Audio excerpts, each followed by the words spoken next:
Welcome to the Luke Macias Show. We have some public school teachers in Texas who are trying to find creative ways to defy our laws, preventing them from indoctrinating children. The Democrats are back, and maps will pass probably today. And we are going to have a conversation about why censure is important and will continue to be important in the Texas GOP. Let's get to the show.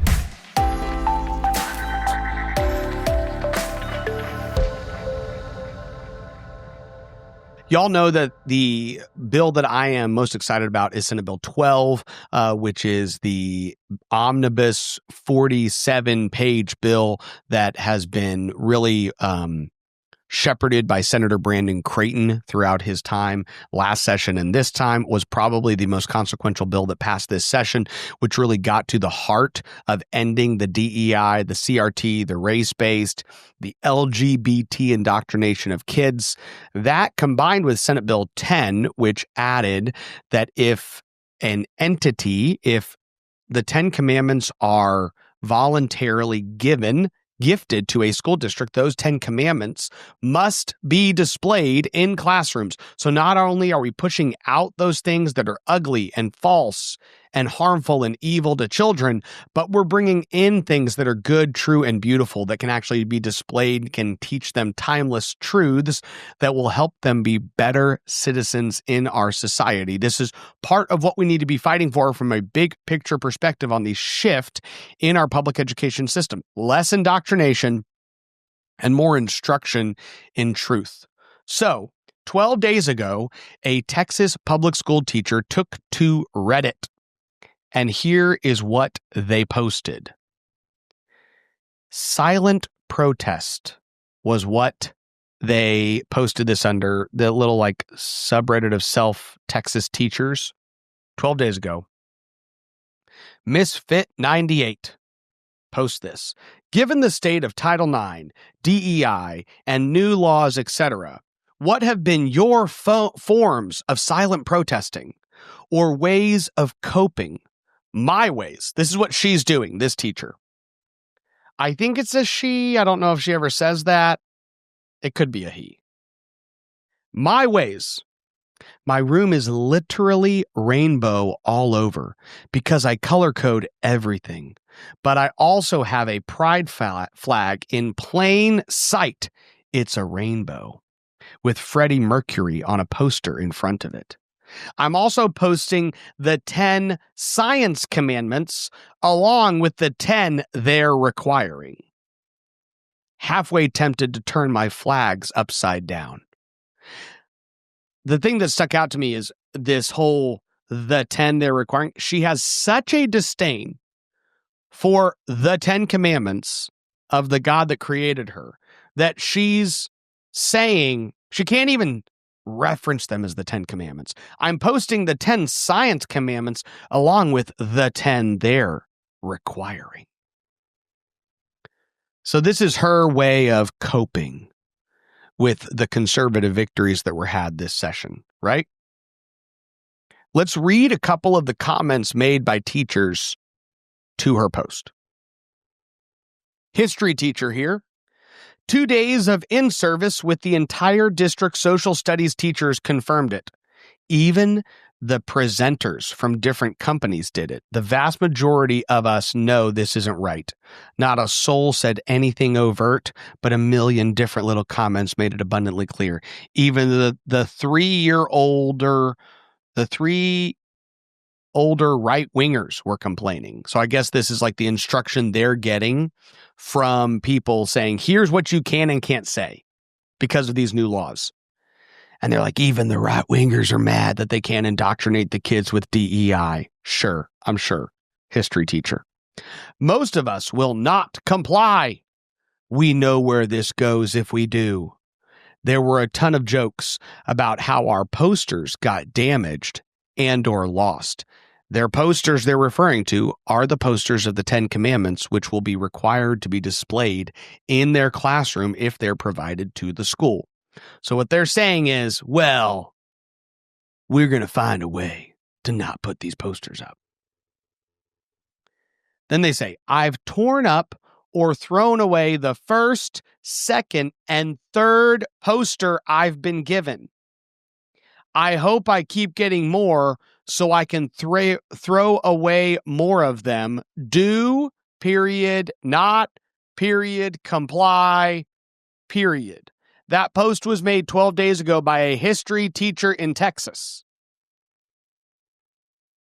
This woman is so dedicated to making sure that her students or his students do not read the 10 Commandments as they're walking out of the class. By the way, I want you to understand how much some of these Marxist teachers in our schools despise the children of Texas. There's nothing in the law that says if the 10 Commandments get posted in your classroom, you have to spend a day telling people why you shouldn't lie, you shouldn't murder, you shouldn't commit adultery. They just have to be there. They're so scared of what might happen if their students get up and just walk out and see on their way out the poster that displays the 10 Commandments, that they're saying, I hope they keep sending them to me because I'm going to keep ripping them up.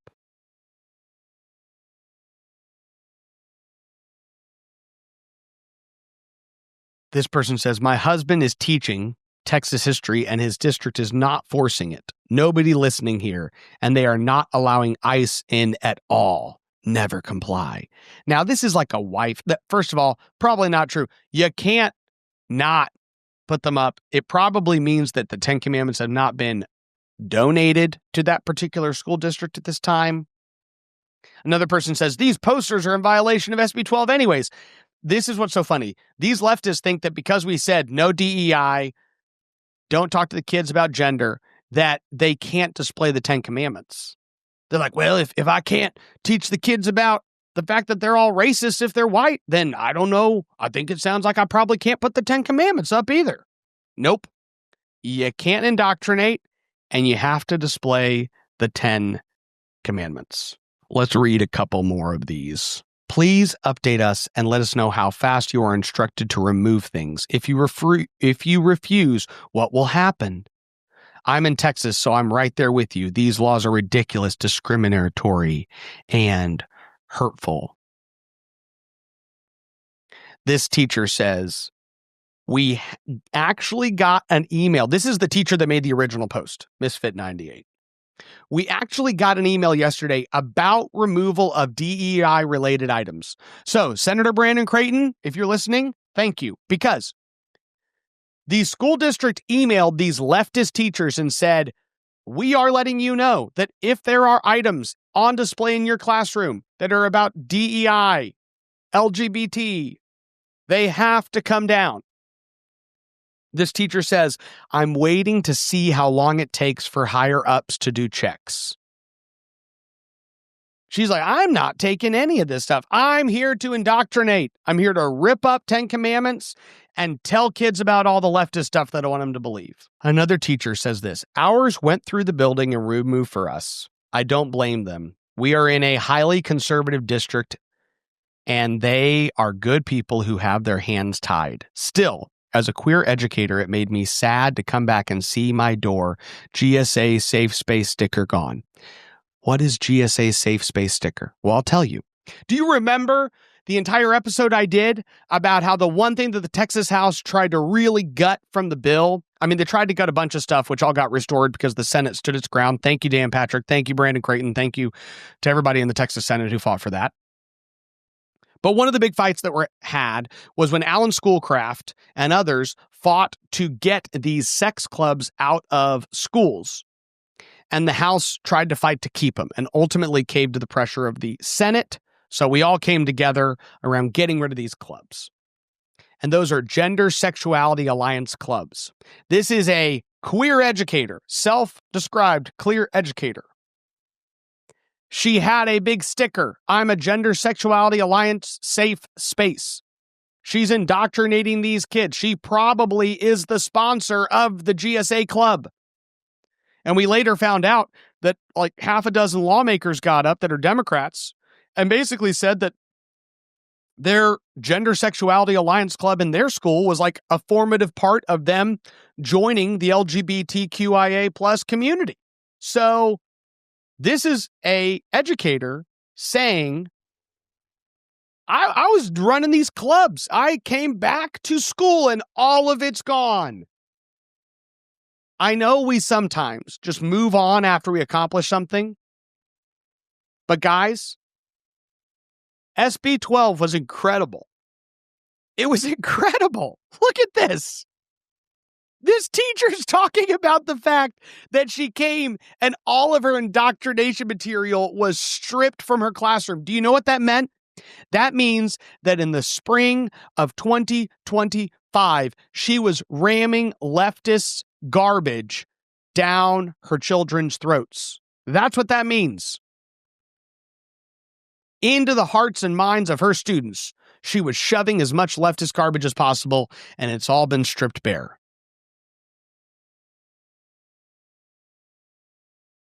One teacher says, if all they said was remove DEI, then it's pretty simple to say that this isn't DEI. You can even refer to the text of the law. Here it is. I plan to defend my rainbows with biblical references to Noah. If the teacher next door is allowed a wall full of crosses, then I can have my rainbows. She's so mad that the cross is up in some rooms while she has to take her LGBT flags down. I'm just scrolling through these to read y'all a couple others. My teammates and I are using rainbow decor this year. The 10 Commandments poster will have a rainbow border too.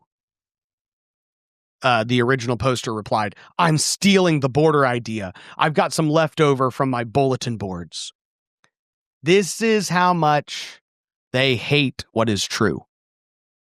They're like, I'm going to surround those 10 Commandments with rainbow flags. Here's one. Since my kid's school district has yet to tell parents if we'll see the 10 Commandments posted, I plan to take them down on Meet the Teacher night silently if I see them in my kid's classroom. So this is not a teacher. This is just a parent, some leftist. The state can suspend my certification. Oh, I guess this is a teacher. So this is a teacher. They can suspend my certification. Come to think of it, I should leave a Gonzalez flag with the 2 stone tablets in its place. For those haters who delete their comments, no, the taxpayers didn't vote for this. The state legislature did. And this policy violates the Establishment Clause of the U.S. Constitution. As it is, we are in the United States. Seems like the text ledge and the governor might not know that. Guys, I could scroll. I could just keep scrolling. I'm halfway through these comments, and I've skipped 60% of them. Okay, I'm just telling you, there's a lot. And the big takeaway is, one, you should all be really grateful. When I told you SB 12 was the best bill we passed this session. If there's one bill that you think we should be most grateful for, it is Senate Bill 12. My opinion. And I feel like the Reddit thread I just went through confirms that Senate Bill 12, coupled with Senate Bill 10, the 10 Commandments bill, are great. It is a great 1-2 punch to the public education system, while at the same time passing school choice, which is going to empower parents to actually pick the school that best educates their child. Man, that's pretty awesome. But the other thing that this Reddit thread should remind you of is that we have very strongly committed leftists largely in our public education system. And it's not the exception to the rule at this time.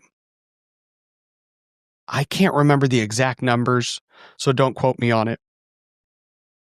But I want to say that like 90% of the public school teachers that donated in the governor's race 2.5 years ago, 3 years ago, donated to Beto O'Rourke over Governor Greg Abbott.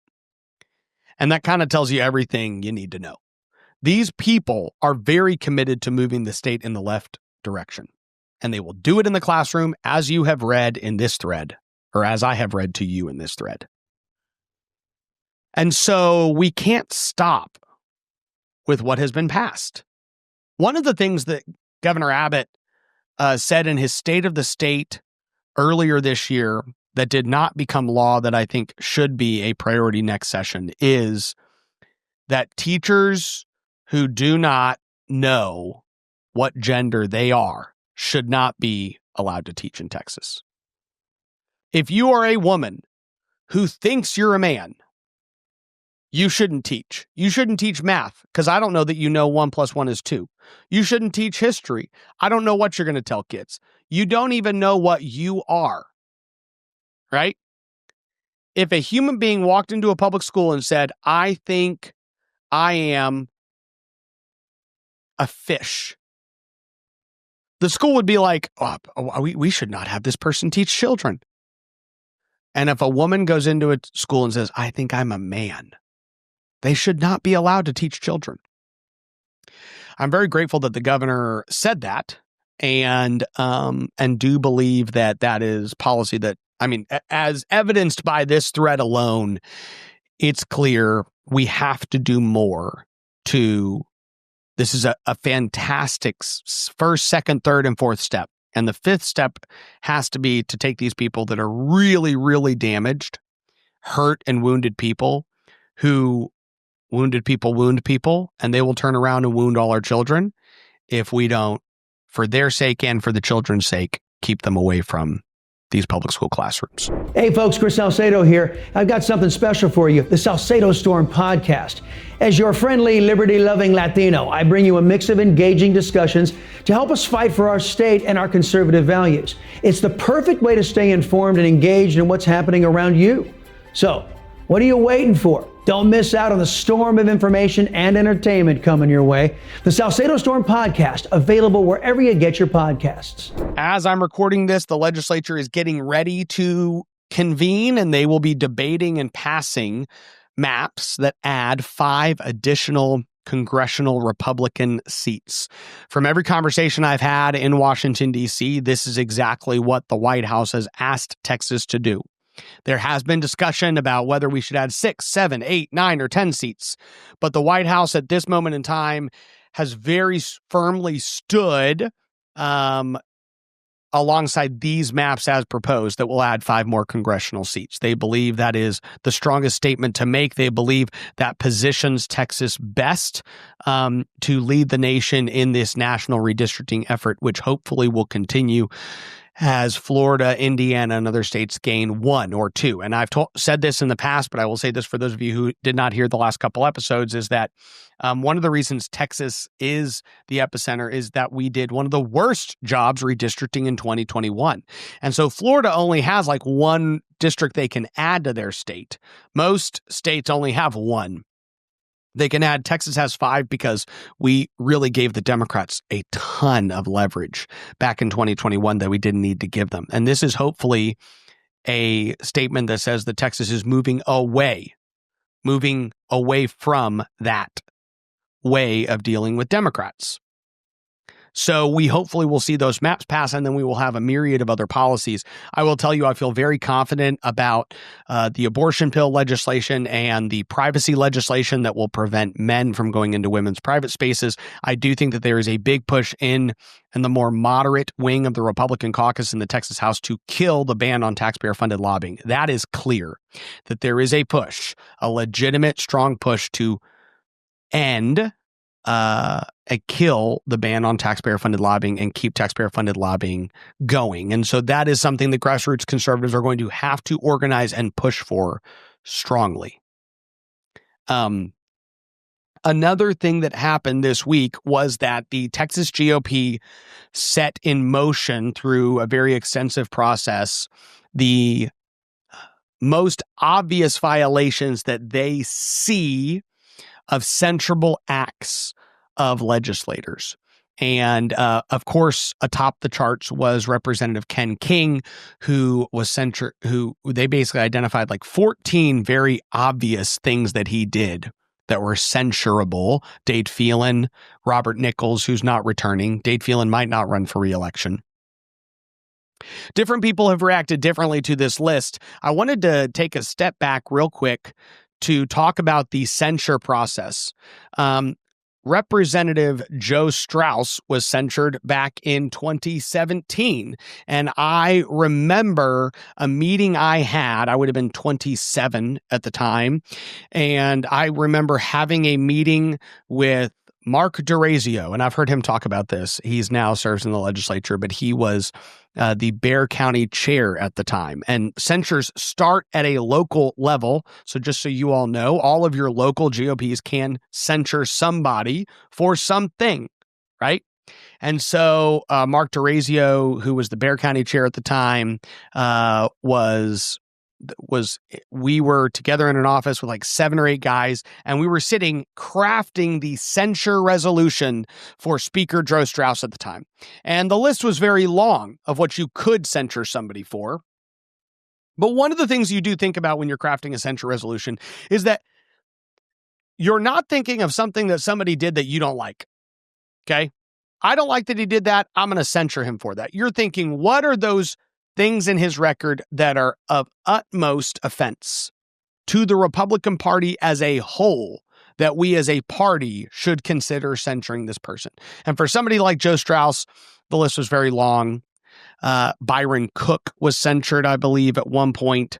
And then, of course, Dade Phelan and Tony Gonzalez were censured in the last election cycle, leading to very contentious runoffs for both of them. The censure process is, and will remain a very important aspect of what local Republican parties and the Texas GOP do. Now, you as a member of a local GOP can censure anybody for anything. But you should know that the more unreasonable you get, the less traction that censure should get and probably will get in your community.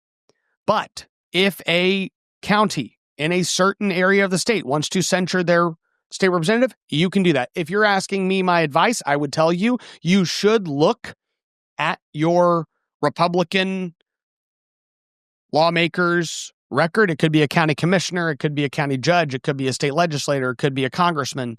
And you should see, okay, what are those most offensive things that they have done that I think makes sense that they rise to the level of censure? And then you have to have something that 2/3 of your precinct chairs can agree on, and then you can pass it. But then just because y'all agree that one thing is really offensive, then the question is, will the actual SREC as the Texas GOP concur with you? It doesn't prevent you as a local entity from censuring somebody, but in order for that to go all the way where the Republican Party of Texas considers this, they should at least give you some general guidelines, which is why they had this meeting.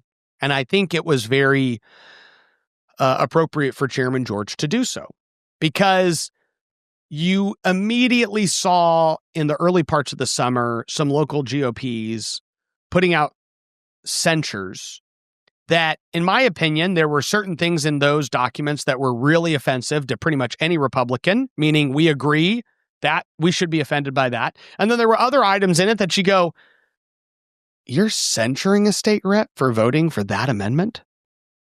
What?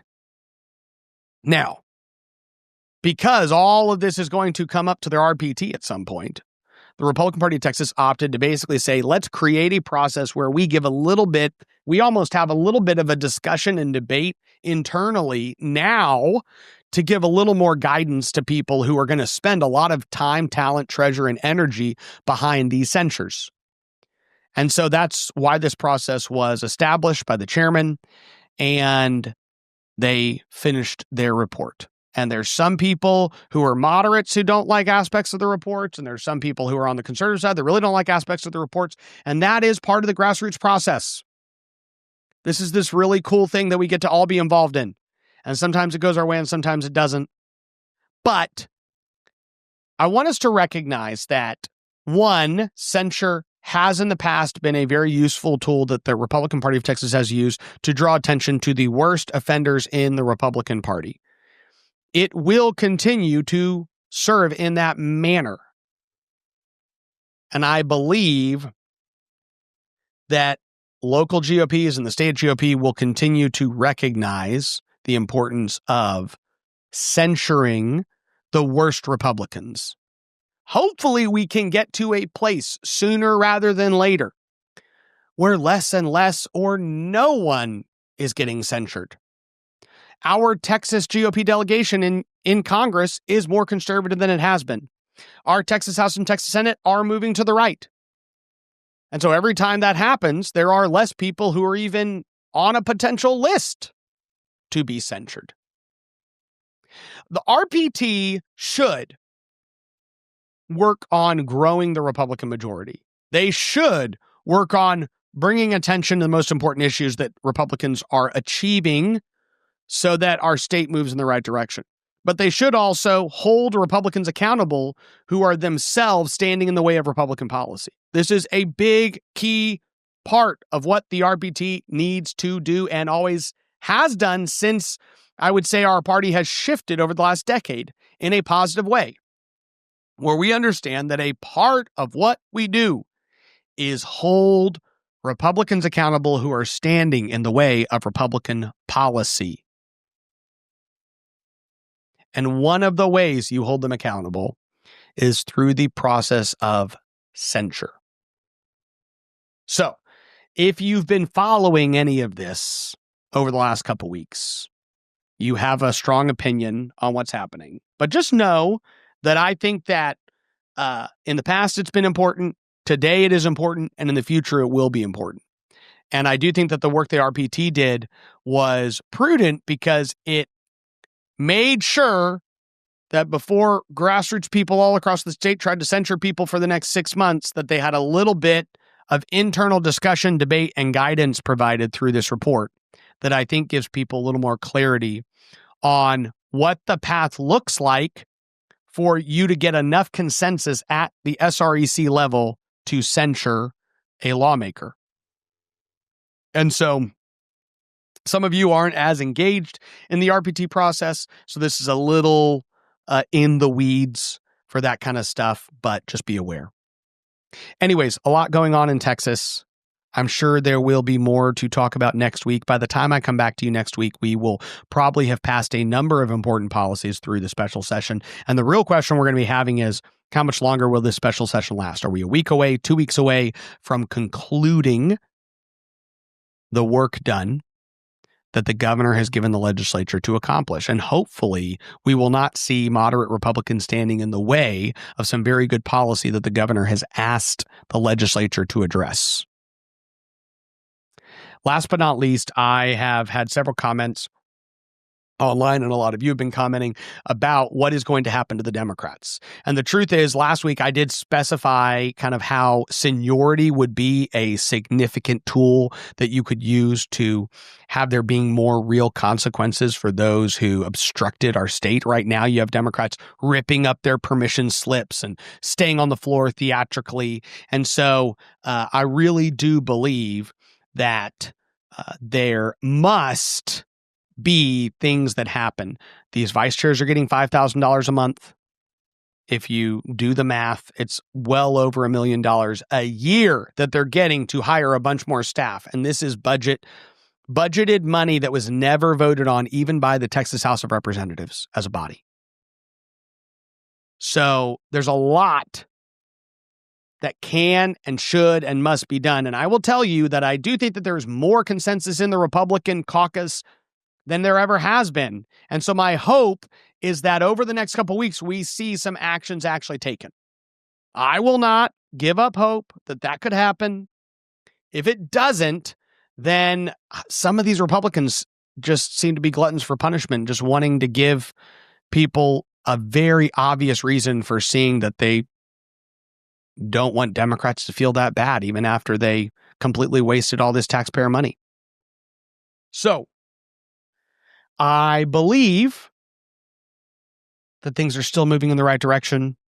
I think that the work that each and every one of y'all are doing is helping move Texas to the right. And I'm glad that I get to come to you every week and talk to you about a couple things that are important to be aware of and on your radar so that you can work as well. to move our state in the direction we need it to go. May God bless you, and may God bless Texas. Texas Scorecard is the place to learn about Texas politics. Be sure to click the bell, like this video, and subscribe if you believe in citizen-driven journalism. You can also go to texasscorecard.com to read all things about Texas. Texas Scorecard, real news for real Texans.